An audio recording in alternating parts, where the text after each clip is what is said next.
All right, officially we're starting. And I have to share something with you. This was sent to the radio station this morning, and Dave Lingefeld handed it to me because he thought I might want this, and it was pretty interesting. So if I say the builders in terms of generations, who are the builders? What years? 40s, 50s. 1927 to 1945, and you can really think of the people that survived the Depression, fought in World War II. Those were the builders. To me, they're probably the greatest generation. I mean, I really.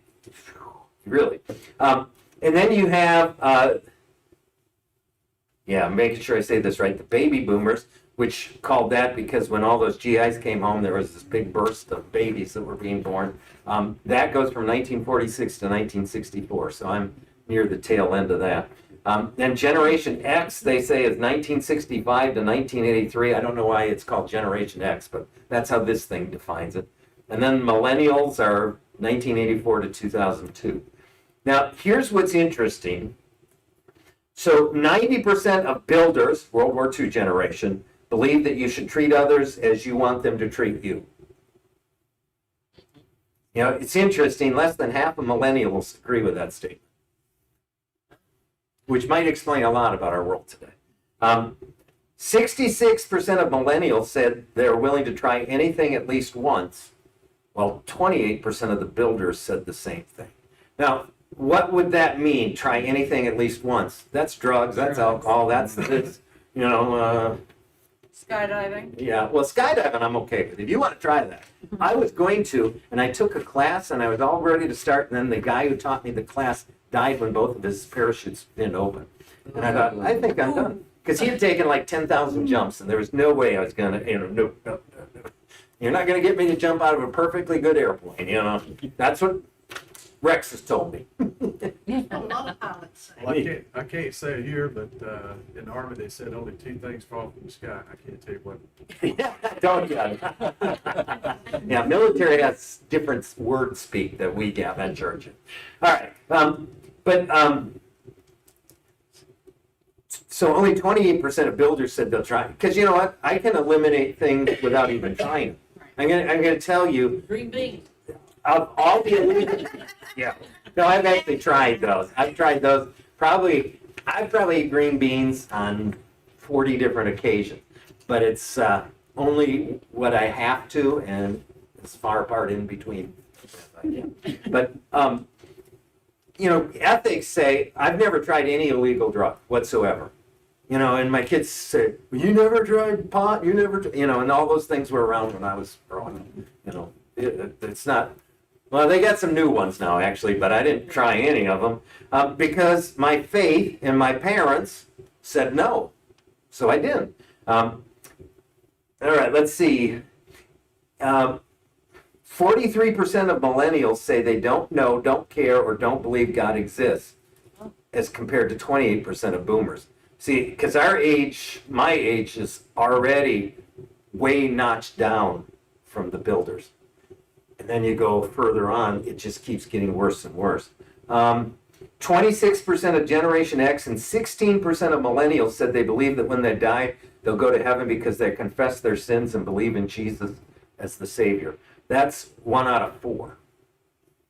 By the way, boomers, it's only half. So it's not like, ooh, yeah, we've done so good. So what does that say about the church? And I'm not saying St. John's in particular. I'm saying the church in America, because this is America stuff. It's made. Yeah, I'm saying we are not doing our job. I mean, because I'm going to tell you, so my parents raised me, and that they would have been part of that builder's generation. They raised me going to church, no questions asked, didn't matter if you had a headache, didn't matter if you were tired, if you stayed out till 4 a.m, tough luck, you're still going to church, all that stuff. Youth group, you didn't get a choice of whether you're going. You didn't get a choice on any of that stuff. You were going to be involved. That's how they raised me. And they talked to me about my Savior. They talked to me about reading the Bible and all that stuff. And then if you look at parenting styles today, well, we don't want to force them. You know what? I make my kids go to the dentist. They don't want to. Why do I do it? Because you care. Because I know it's best for them and I love them. Why would I want to make my kids go to church? Because I know what's best for them and I love them. You know, somewhere we've lost that perspective that we are responsible for passing on the faith. And if we let our kids grow up without knowing Jesus Christ, guess what? 90% of them will never know Jesus Christ. So if they don't know Jesus Christ by the time they're 20, most of them never, ever will. So what we've done is we've decided for them. We've decided to send them to hell because we didn't want to get involved and do our job as parents. You know, and that stinks to me. Yes. One thing you need to remember, though, when you're trying to talk to, like, millennials or whatever, the thing that turns them off the quickest is if you say all young people or you Yes. lump them all together, because you forget that percentage that still is. Yes. So if, let's see, what year were you born? 1996. So that makes you, Early millennial. yeah, that's a, I don't agree with it myself. yeah, well, because I was going to say, you wouldn't fit anything I just said there. But that's what I'm You would saying. be We have the a small lot. percentage, not the big percentage. And that's what you always have to keep in mind, because we can't say you were born even after. Yeah, is that what you're, that, okay, see, I didn't even know what it's called. So this is good. And you know what, if, assuming that it keeps getting worse and worse, you wouldn't fit any of those. You know, so we always have to understand, this is a, you know, a percentage thing, a general thing, but we can't paint too broad a stroke with it, because I'll tell you what, my daughter, Suzanne, who's 30, she was born in 1987, She's millennial. you know, Yep. no, actually, that's, yeah, millennial, yeah. So she gets really upset if we, you know, all you millennials are alike, you know. No, because she's different than most, in fact, she's different than just about everybody, you know, because she's a unique individual. But that's, you know, but where I want to go with this is, in fact, I may use this on Sunday, I'm still debating it, is we have to be the church. By the way, I was telling them, oh, yes, go ahead. Yeah, too, is how many parents' eyes were opened this last year with their kids at home being taught, and then maybe actually seeing or hearing what is being taught. Because I saw a post where people said, we don't want the parents to see, you know, what the kids are studying. Why would that raise a red flag if it's not something being taught that may not be the way that we want our the children to be taught? Education has taken a big turn over the years where it's not about reading, writing, and arithmetic, and that, you know, that's science, that's all the other stuff too. But it's really a social engineering is what it's done. It's become a lot of that. And I'm not saying they don't teach reading, writing, and arithmetic. I'm saying that the percentage of time spent on the core subjects continues to grow less. I mean, even when I was going, they were starting to do things that kind of pushed my button as a Christian, because it was situational ethics were starting to be taught in high school. That, well, let's say you were wrongly put in prison and your husband's dying, and you're obviously a female, and your husband's dying of cancer, and the only way you can get out is by sleeping with the guard, and then he'll let you get out so you can go take care of your husband for a week or something like that. You know, wouldn't that be okay to commit adultery then under those circumstances? You know, isn't this wonderful that the main thing we were learning in sociology was that it's okay to break any commandment as long as it's for a good reason? We already believe that stuff on our own. We don't need authorities teaching us that. But that was an example even in the 1970s of social engineering, trying to get us to reject our parents' and our church's standards. That's what it was all about. Yes? Back in my day, there was always more from church. There was more activity for everybody in the church. I mean, it went, you Walter League, it went from high school all the way up to 20-some years old. You know, there was always something. But the problem is, we try to provide all those things, but it's not a priority. Church activities are now, well, if I don't have anything better to do, then I'll go do that. Yeah, and that is the Finding difference You're because, finding that when you talk to DCEs, and you're finding that when you talk to pastors and different things. And that's the sad part, is that when you can think of how society is impacting, because Wednesday nights and Sundays were what when you guys were growing up? Church day. Those were church days. Wednesday night, you know, for Southern Baptists, that was a worship day. For Lutherans, that was confirmation and other, you know, everything was Sundays and Wednesdays. So churches didn't have middle school football on Wednesdays. They didn't have all that stuff. They didn't have practices. Oh, Sunday. Or and now Sunday morning there are soccer tournaments being scheduled.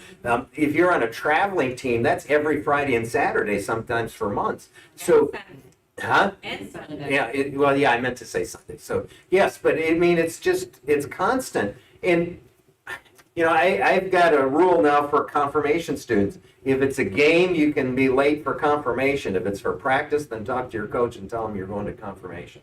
Now, a lot of the parents will do that, but you know, the coaches don't like that because, you know, sports comes first.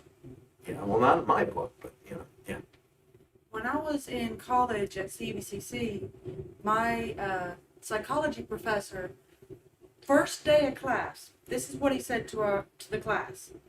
I don't care what your religion is. I don't care what your belief is. Set it to the side for the sake of this class so you can hear what I'm telling you.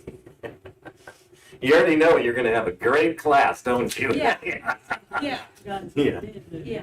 Sort of. Same But principle. That's But okay. it is. So, you know, I'm saying we used to just kind of accept that church would teach our kids and the school would reinforce that because schools did used to have prayer time and, you know, Pledge of Allegiance and devotions.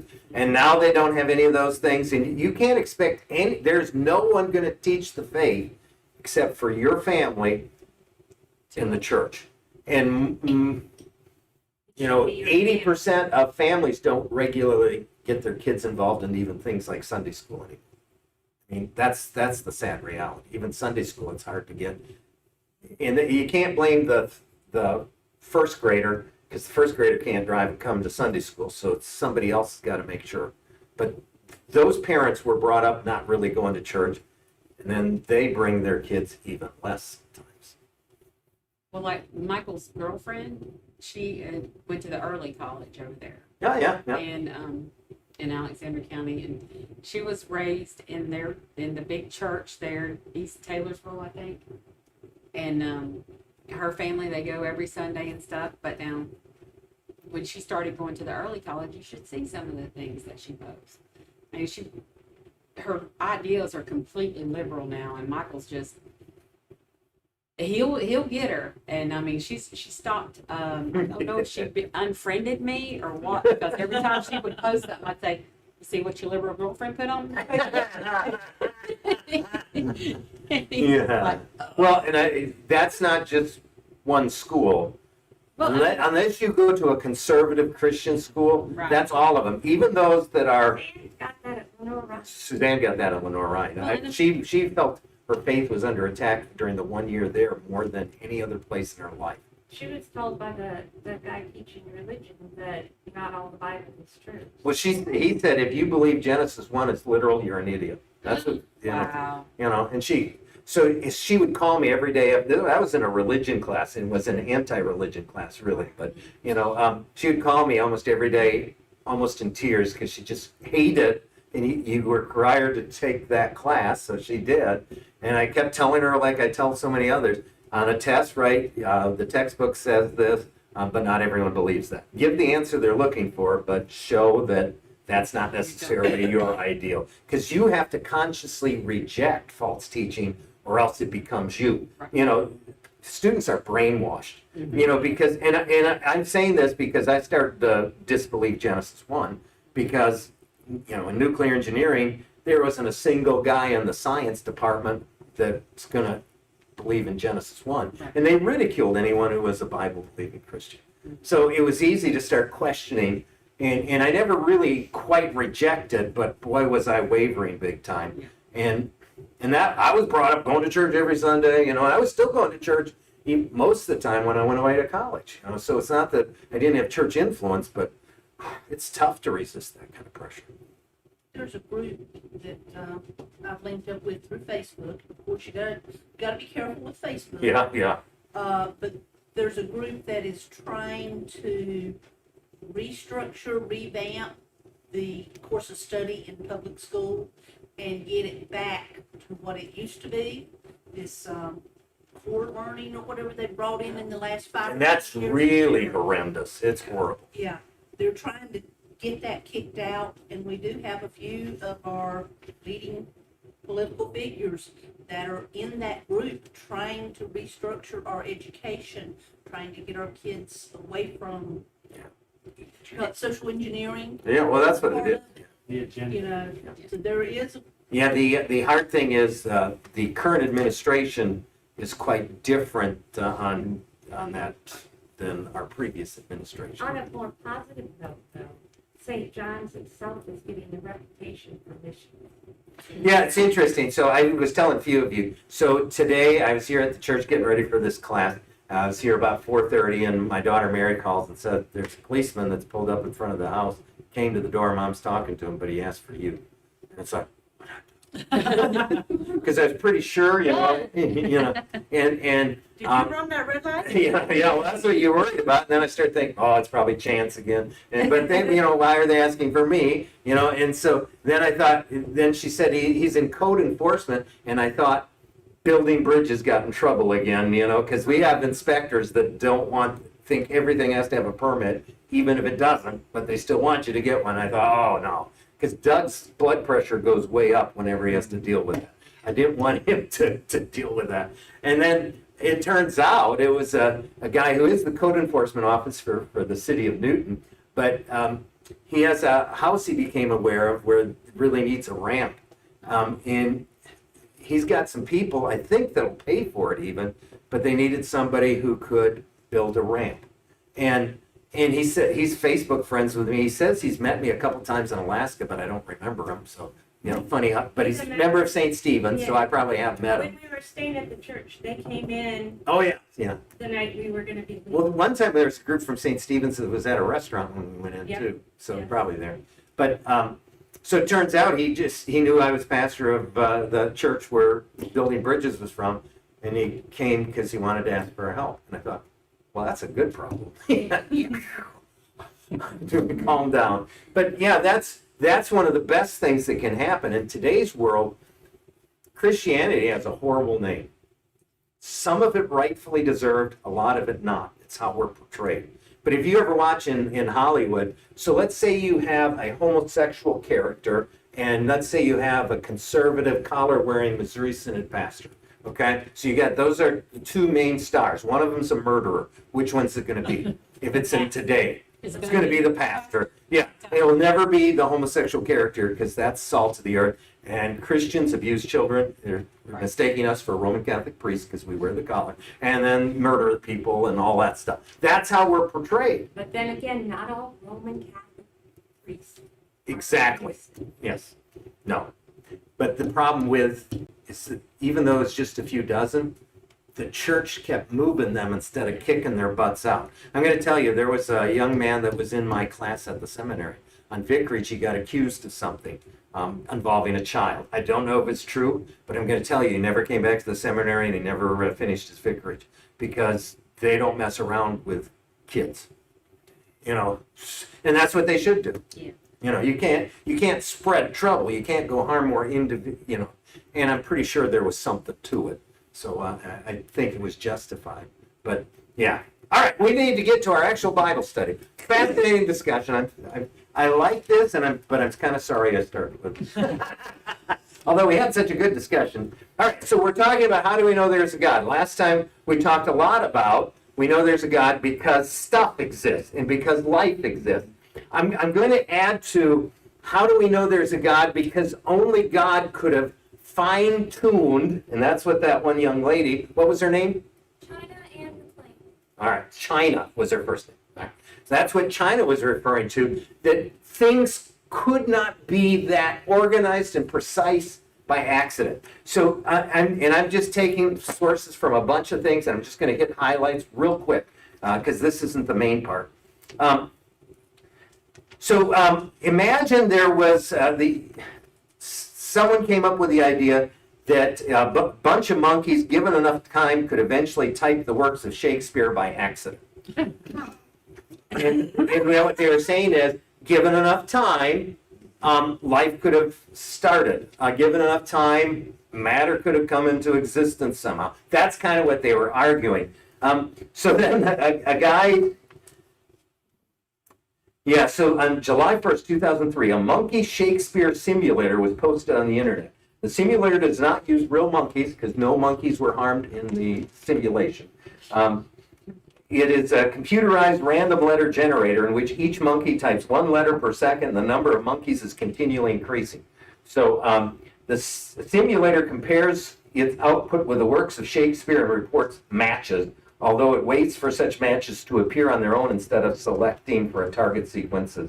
Okay, anyway, after a year and a half, the longest match produced by the monkey Shakespeare simulator was 24 letters from a line, the second part of King Henry IV, which took the equivalent of 2,738 trillion monkey years to produce. Later, the record had been extended over 30 letters, which took trillions and trillions more monkey years to produce. Now, even the radical people that believe in evolution, Big Bang, and all that stuff, no one's saying we have trillion times trillion times trillion of years for all that to take place. Here in that 2003, some students from Plymouth University in Southwest England decided to find out. So they put real monkeys to work pushing a letter. So they had, at first, a male monkey started bashing on the computer with a rock. Another thing they were interested in was defecating and urinating all over the keyboard. After a month, the monkeys had produced only the equivalent of 5 type pages, consisting almost entirely of the letter S, so they just kept hitting the same button. They failed to produce anything remotely resembling a word. So, Fred Hoyle is this mathematician, and he said, once you get to it's once in a trillion, you have to understand that means it's never going to happen. If it's once in a million, maybe it could happen. What are the odds of winning the lottery? 1 in 4. Well, scratch-offs is 1 in 4. Yeah, scratch. Yeah. I'm talking about the mega millions, whatever the big one is. That's 1 in 100,000, I think. Something along those So when lines. the big part is like 1 in 260 million, I think it is. I think that's right. It's in that neighborhood at least. For less surprising. So when you buy that ticket because it's up to $500 million, wasn't it up to like $500 million at one point or something? You have to know your odds are not real good. And yet somebody always wins. Yeah, eventually. It takes a long time. All right, so then we go to cosmic fine-tuning. So imagine if the strength of gravity were weaker by only 1 part in a trillion trillions, the universe would have expanded so quickly after the Big Bang that no galaxy or planets would have formed. On the other hand, if gravity were stronger by only 1 part in a trillion, the universe would have quickly collapsed back on itself. Either way, we would not exist. Electromagnetic force, the ratio of masses of protons and electrons, the nuclear force that holds them together, that's another fine-tuned one. And if that was off even a little bit, there wouldn't be matter. And I'm gonna switch to a different source, but just listen to some of these. So if we were a little bit closer to the sun, there would be no life on this earth. It'd be too hot. If we were a little bit further from the sun, there would be no life on this earth. It would be too cold. If the Earth's axis is tilted at 23.5 degrees, so what happens if it was tilted, wasn't tilted at all? We'd probably be tidally locked and would have no life Yeah. except at the equator. The So- North South equator, not the- Probably won't. During November, December, and January, the northern hemisphere, why is this? Okay, if the Earth had no tilt, here it is, and the axis of rotation remained perpendicular, we would have no seasons, and the surface temperature at any point on the Earth would be the same during both July and January. What that would mean is the equator area is going to be way too hot, and ice is going to accumulate radically at all the poles, so that life is not going to be possible at the poles. It's going to be a lot more difficult to exist, especially human life, in the middle. What if, We gotta live in North Carolina. Yeah. What if the Earth had double the tilt? You'd have even more extreme seasons, but that means you'd have more cold in the winter and more hot in the summer. And again, what if the Earth rotated not once every 24 hours? What if it went faster or slower? Well, if it went, let's see, I'm just trying to get to the heart of it. If the Earth day was much shorter than of the present, then it would be scorching daytime heat followed by freezing nighttime cold. 24-hour spin seems to be optimum, and it just goes on. Yeah, they got too many. And I don't, Rick said, yeah, what if the sun was just a little bit hotter? It's surface temperature of 12,000 degrees Fahrenheit. So if it was a little bit hotter, the sun was just a little bit hotter, we could not survive. If it was a little bit colder, we could not survive. Yeah, and it goes on and on. This one's called the just right design of planet Earth. And everything seems to be designed just right for life to exist. And what all of these different authors kind of ultimately come to is the point that when you look at all of these things that are just right or else, it shows intelligent design. Now, so, we could say we believe in creationism. Another term for what we believe in is intelligent design. So if I'm debating someone who does not believe in God, then I'm going to talk about intelligent design. That you look at all these things that are just the way they had to be or else we couldn't survive, and it sure seems like someone built things that way. When you get a model kit that you buy at the store and you put it all together, that didn't happen by random. Someone put all the pieces together the way they were meant to be. And if you glued the wheel on the roof and one on the inside, it's not going to roll. It's not going to do it. So it shows intelligence because somebody put it the way it had to be if it's going to work. You look at a computer, there's someone who really understands all that. It's definitely not me. I told you, I think last time, that my uncle worked at Cray Research, which made the first supercomputers. But when you saw the wiring that went into that, I mean, that didn't just happen by accident. It's not that a bunch of wires got dropped and just kind of connected in place and then a supercomputer was born. It's not that.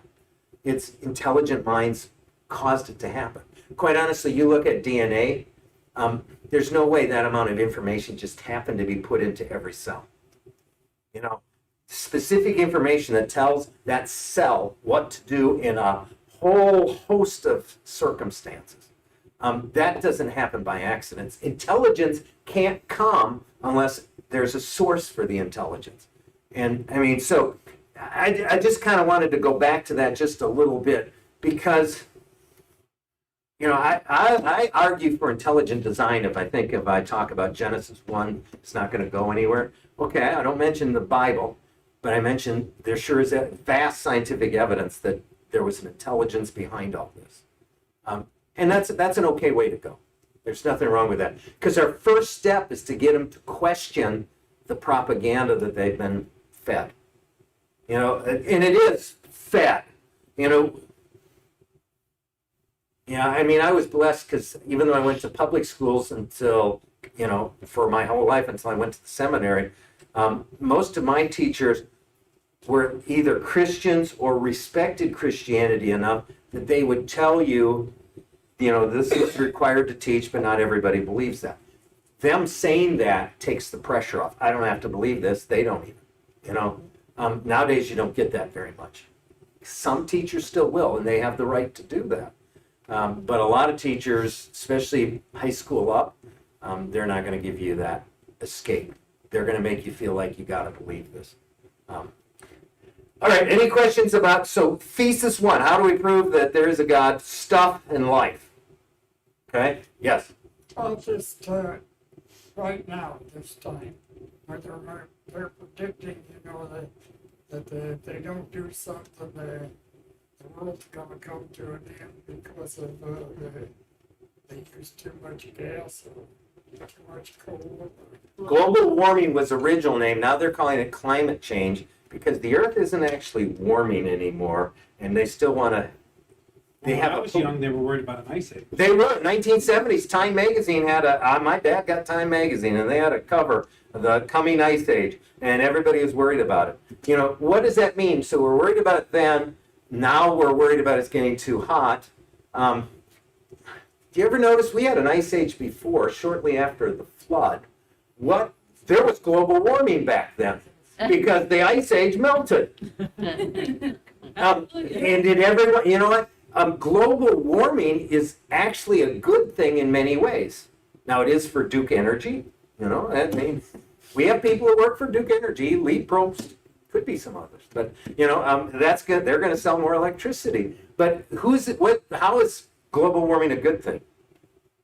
Crops. Yes, and farming, it expands what we can grow. The growing season is a little longer. There's more areas that can support farming. Ice age is the worst time. So we don't want global cooling. Now, we don't want extreme heats. So are we in danger of New York? Remember Al Gore had that book, and he said by now, in fact, by 10 years ago, what was going to happen to New York City, Manhattan in particular?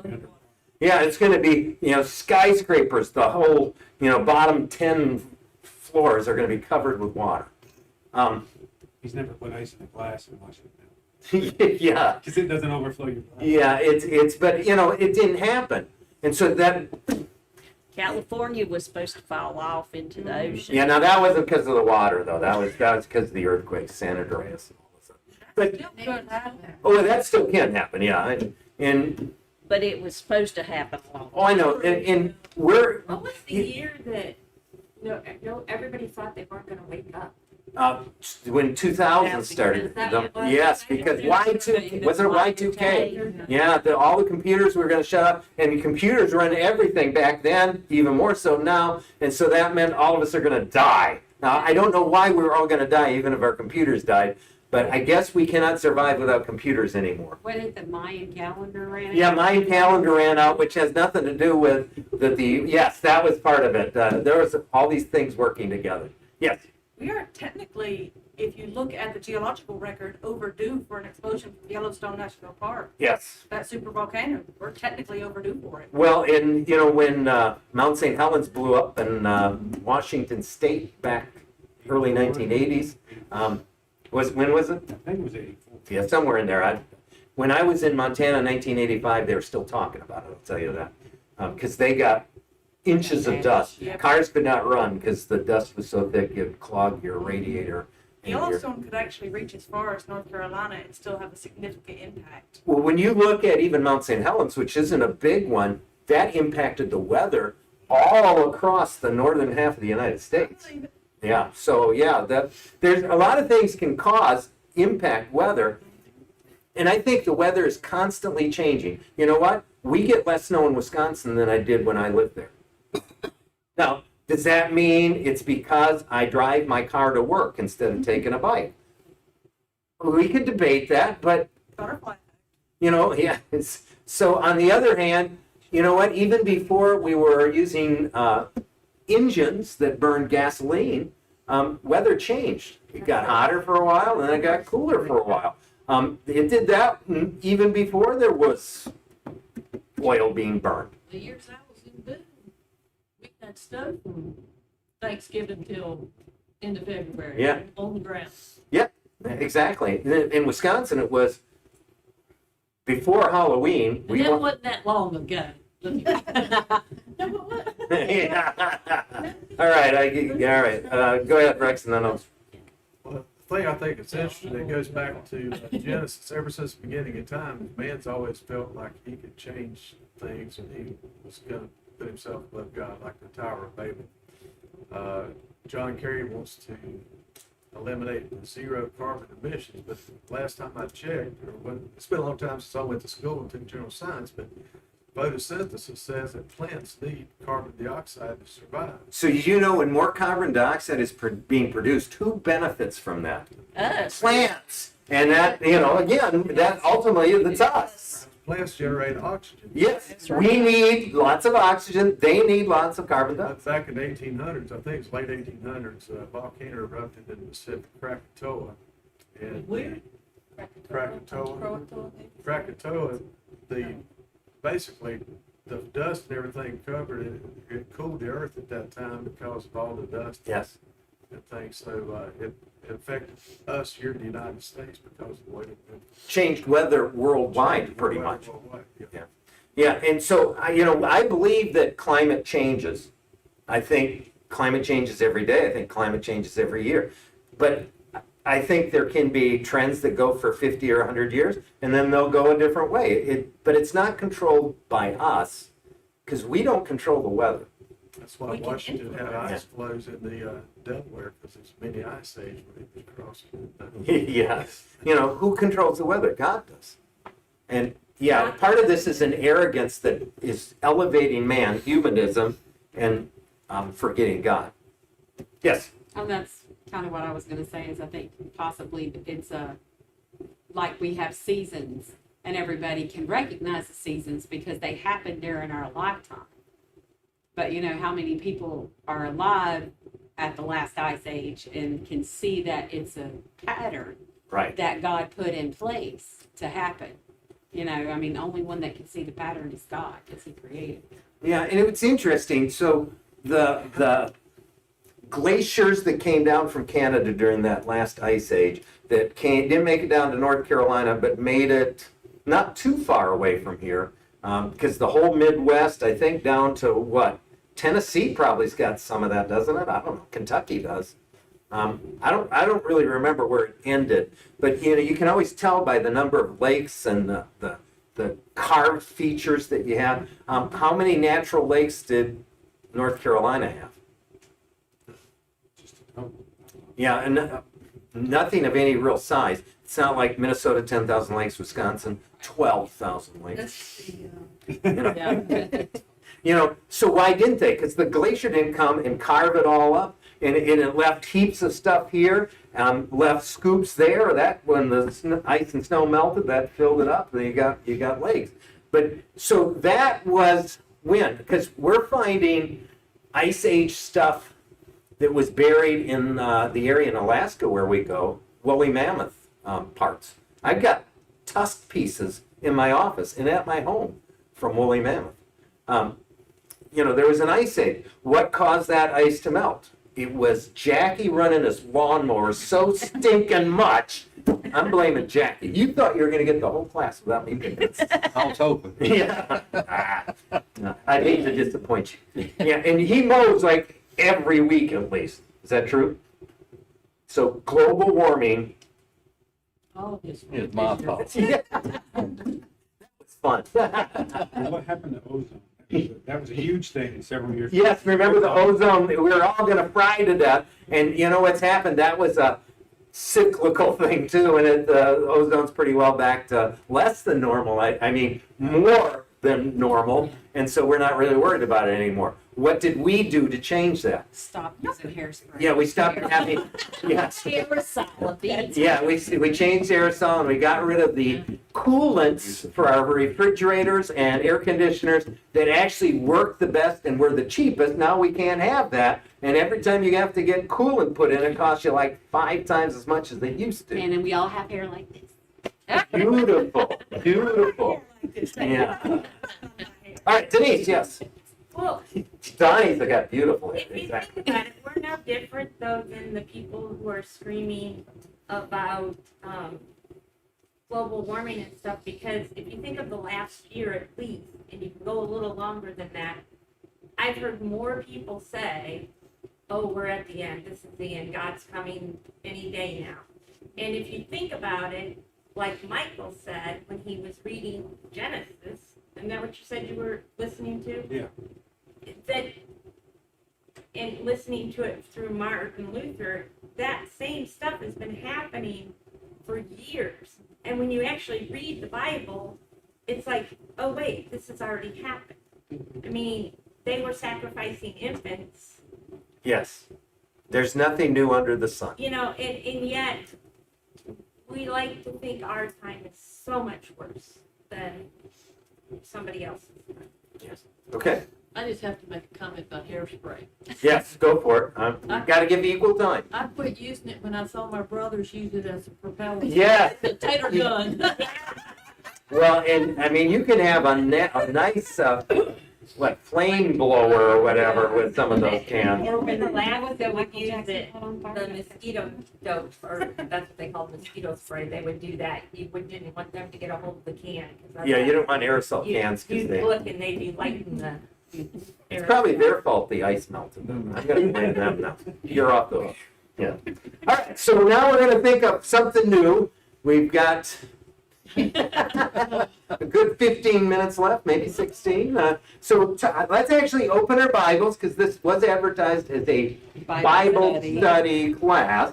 It has been a very interesting discussion class, but for sake of accuracy for the title, turn to Romans 2.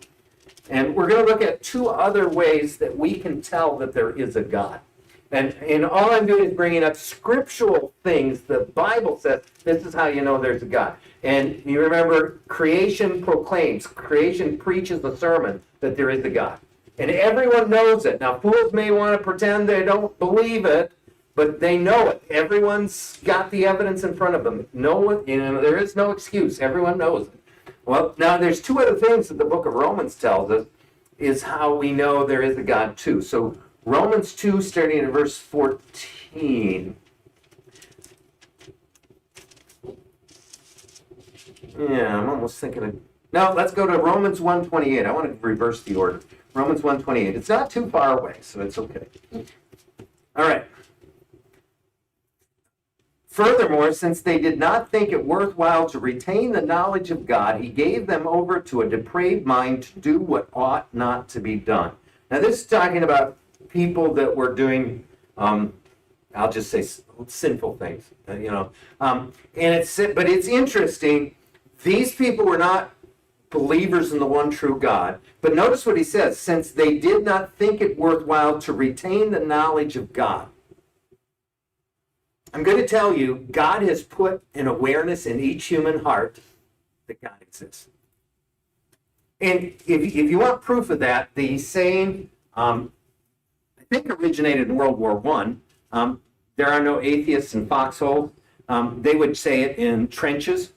When mustard gas is coming, you know what? Even if you never went to church in your life, when you're under attack and mustard gas is being released, you pray. I talked to John Eisenhower. You remember John Eisenhower? Some of you will. Joe and Sandra probably do. You probably do. Lived right next to the interstate, opposite the Hunsuckers, right? John and Mary Eisenhower, right? Yeah, It was Mary. John served in the Pacific in World War II. And he described to me, it's really hard to get our veterans sometimes to talk about what they went through, especially those who were in frontline stuff. But he was on one of those islands, and I don't remember which one, that were in. So they were in foxholes protecting their line. About 10 yards away were Japanese soldiers in their foxholes protecting their line. And his job was to make sure no one came into camp overnight. And so there's, like every 15 feet, there'd be another American soldier. You have to stay awake and you have to stay alert. So what the Japanese would do is they'd get little rocks or mud balls and they'd throw them and they'd land somewhere. And what they wanted you to do was shoot at them. Then they would see where you were and they're going to open fire. So all night long, those Japanese soldiers were playing games with them. And they had to not respond to the traps. But, John Eisenhower would tell you, you know what you do when you're on that kind of scary situation for hour after hour? You pray. And even atheists pray. So there was an atheist convention. I kind of want to go to one sometimes because I'm just curious. What is it they talk about? Because Christians, we come together, we read scripture, we talk about what it means. We give encouragement to each other. But what is it they talk about? How to defeat Christianity probably is one of the topics, or that fascinates me, but they had an anonymous survey. Anonymous is important because if I'm attending an atheist convention and my name's on it, then I have to say the right things, else I'm going to be rejected. But anonymous is important. So they asked, how many of you pray? And now atheists, the answer should be 0. 90-some% admitted that on occasion they prayed. And of course, that begs the question, who are you praying to? That's what I want to know. But why is it they prayed? Because when they were terrified, when they were nervous, when they were scared to death, when they found out their spouse has cancer, when their mom or dad was close to dying, they knew in their heart there was a God, and they instinctively turned to that God and asked for help, even though they didn't believe in it. And, the fact that, all right, of all these people groups that have ever existed in the history of our earth up until, let's say, the last 100 years, how many of those people groups believed in a God or gods, plural? How many people groups believed in some form of divinity? Oh, Every single one. There was not any people group. And you think of Roman, you remember all this mythology, Roman gods and Greek gods, Native Americans, my people. Don't be putting them down. We believe in gods of everything, and God of the stick and God of the rock. Yeah. I mean, we did everything out of God, but the spirit world. If you go to Southeast Asia, they believed in the ancestors, and and kind of the oneness with. But they believed in all this stuff. Everybody believed in a God or gods. Why? Because God built us that way. We know in our hearts that there is a God, and the fact that all these people groups. So if you grew up in Africa, and you grew up in South America, and you grew up in Asia. No matter what, they grew up believing in some form of a God. Why? Because that's how we're made.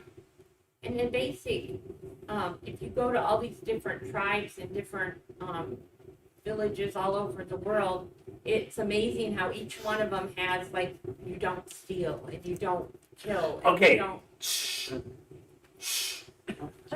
That's our next point. That's point 3. So right now we're dealing with the hardwire. So I will come to you and I will give you full credit, and you can clarify, but you can't say it yet. Okay, hang on.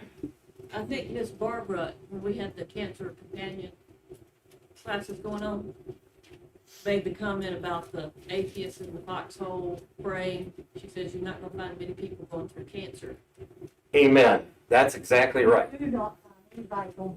I don't think so. And see, that's what I see too. So there's a guy dying of cancer and always hated Christianity, ridiculed his wife for being a Christian, gave her the worst time. I mean, not worst time like he beat her, but worst time like he always was in her face whenever she wanted to go to church or was reading her Bible and stuff like that. And so he gets cancer. And she said, "You want the pastor to come?" "No, I don't want the pastor to come." And it's a cancer that didn't respond to treatment. "Do you want the pastor?" "No, I don't want the pastor to come." And they run out of treatments, and he's going to be dying. And she said, "Do you want the pastor to come?" "Yes, could you ask him to come and pray for me?" And I did. Just a couple days before he died. I did his funeral.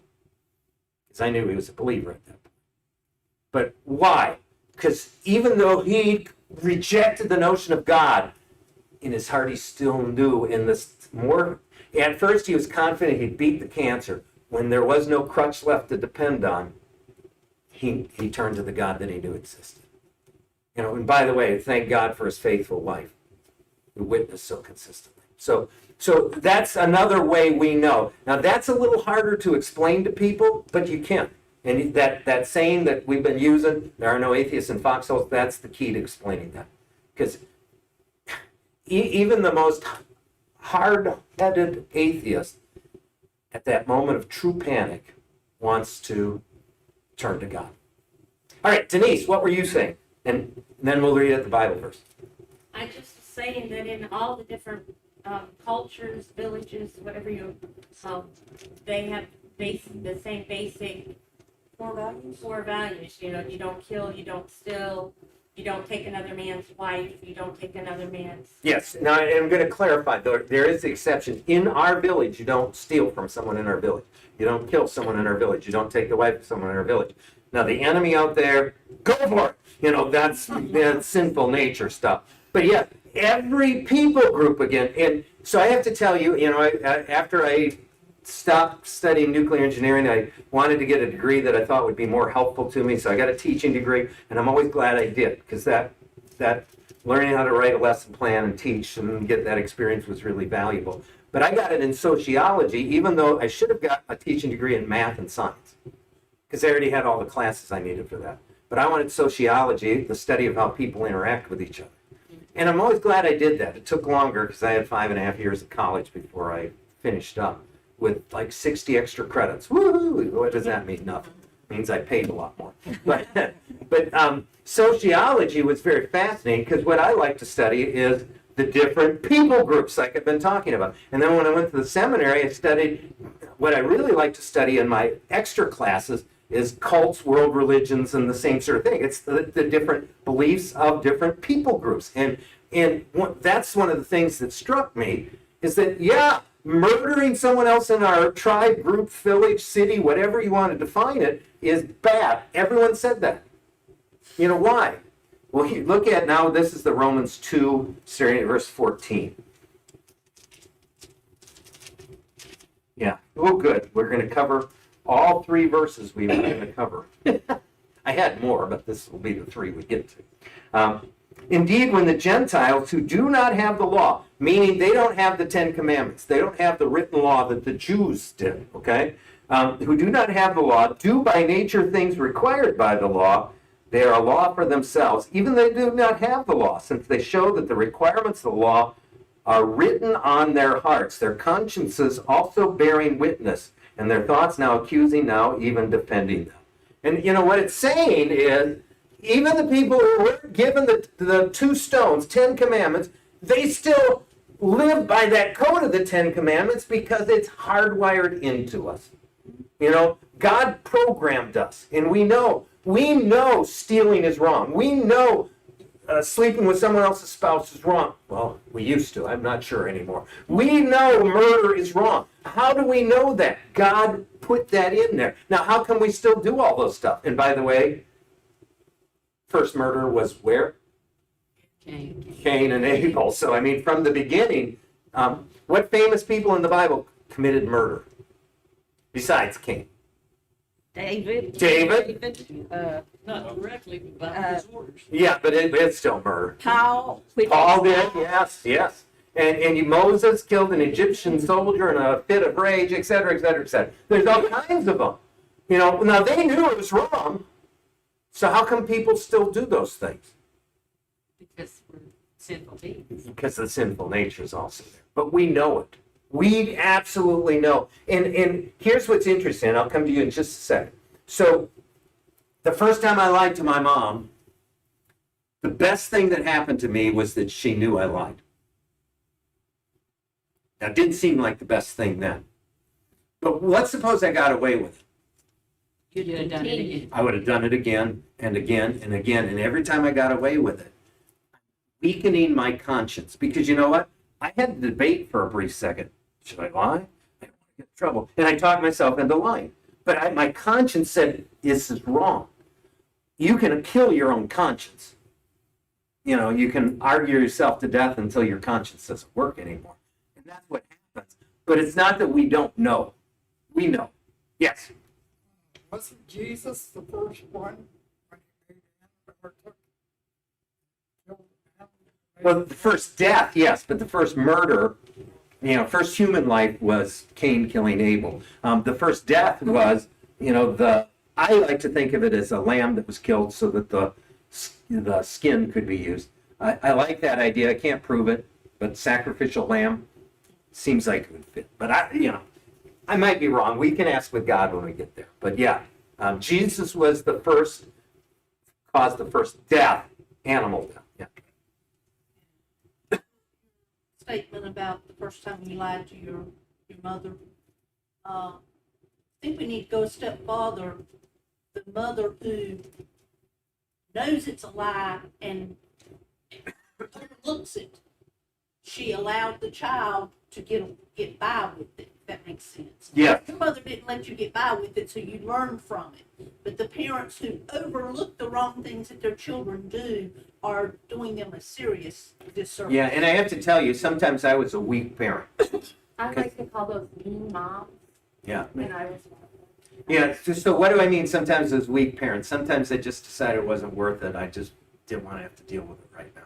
And that's a rotten attitude because a parent has to put the needs of the kid versus my need to have a life calm for 5 seconds.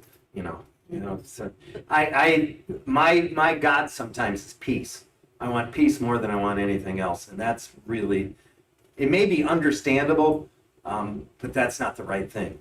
Because in this world, we're going to have trouble. Peace comes, we got an eternity of it, but not yet. And that's the lesson I've been learning slowly. There is the thing of, okay, right now is not the appropriate time to address it.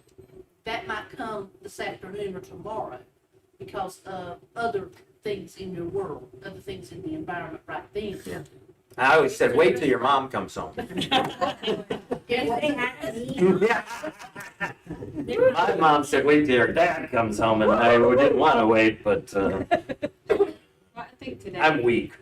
That with social media and with the news and what they show, and even the shows that they show, our kids are becoming desensitized to Yes. all of this kind of stuff. Yes, and and- it's just a normality to them, and Absolutely. it's not. It shouldn't be. And that we do, it's very fascinating because 2-year-olds, how many hours do they have a screen time? And that may be TV or a phone or something else, a tablet. How many hours do 2-year-olds have a screen time on an average? I've seen Pediatricians used to say like 2 hours a day for a 2-year-old, maybe 3, something like that was the max, and that included everything. So that's TV at home when you're watching, well, Teletubbies is not, thank God. Yeah. But Yeah, TV, I didn't cell understand that, so. phones, everything. Yeah. But in the last couple years, the pediatricians have backed off from that because they know all these parents want to shove a cell phone with a video game on that Or a 2 video. and 3-year-old just to keep them quiet and entertained because. the So, parents when a baby's little, when they're fussing, you give them a pacifier. Once they're 1.5 2 years old, we give them a screen. a pacifier. Yeah, and that's what it A is. different kind But- of. They But showed the it. danger of that, now, if you're controlling the content, I have no problem with that, perhaps. Limited. But if they're controlling the content, I'm going to tell you, I get advertisements emailed to me that are scary. I mean, sinful, scary, tempting. And, if I was a teenager with hormones just raging, and my hormones have settled down kind of decades ago now, so that's not really a big problem. Sad but true, I think I could have clicked on every one of those. And when I was growing up, you had to go to a dirty bookstore to get a, dirty magazine or something else. I It don't was think. usually like a friend of a friend's. Yeah, I had a guy had Playboy in his '66 Ford convertible trunk. Cool kid to hang around with. Yeah. Ron Patrez. Oh, maybe I should have said that on YouTube. Oh well. but yeah, so the temptations are all around, and I'll guarantee you, a 2-year-old, a 3-year-old, a 4-year-old, 5-year-old, they'll be totally desensitized to lying, cheating, adultery, murder. Because think of the violent video games where human life is, just a commodity, and you win when you kill more. Your body counts higher. I'm not saying there's anything wrong with those games necessarily. But not at 2 and 3 and 4 and 5. Maybe when you're 16, hopefully you got values that you're Right. But, so yeah. They did a study where they took 18 to 24-month-old children and they gave them some screen time, and the parents had left and they gave them screen time, and when the parents came back, the child had a choice of giving the iPad back or going to their parent. And I don't remember exactly how many, but a lot of them chose to keep the iPad rather than be reunited. And that's scary. 18. But we got ridiculed because we didn't let our kids watch Rugrats. Yeah. they asked us why. And I said, because they're very rude to their parents. Yeah. And my And kids kids are don't rude to need- their parents anyway, they don't need Yeah, help. they don't need any encouragement watch in that area. Like the Disney, even And a lot of the Nickelodeon. Disney shows or other kids shows, the parents are always like buffoons. You know, and the kids kind of running everything. A Yeah, lot of Denise is no buffoon, I want you to know that now. 50%'s not all, you know? Yeah, now we're gonna end, because Donnie's been billing me for overtime for all these weeks. Okay, it was actually Abby, but she put your name on it, that was, Yeah. I have to tease Donnie. Donnie and this young man, see, I'm being nice, are two of the people I have to pick on every single Thursday night, or else they think I'm mad at them. And Donnie, I don't want you to think I'm mad at you. I'm not. Never have. Jackie, I'm not mad at you either. Never thought of it. Good. All right. So I'm thinking next time I kind of want to tackle, you tell me if you're okay with this. How do we know the Bible is truly God's word? Because that's a really good topic and one we have to know the answer to. We got a lot of good stuff to talk about. That could be one week. It could be several. Yeah, I'm kind of assuming it might be, but there's some good Start with answers to one it. and see where it goes. Yeah, well, that's how we always do. I don't have a schedule. My schedule is to cover it until I don't have anything else of major import to share, and then we'll be done. But we're That gonna. could take a lifetime. Yeah, well, I don't have that much, so yeah, it doesn't take a lifetime. But all right, let's close in prayer. Dear Heavenly Father, we thank you so much for the opportunity to gather as brothers and sisters in Christ, not just with each other, but with you. And we can feel your presence. We recognize your power. We recognize the love that's in this room as we spend time together. And we pray that we will leave here stronger, better equipped to speak for you and your kingdom, and closer to each other and closer to you. May this be so. In Christ's name we pray.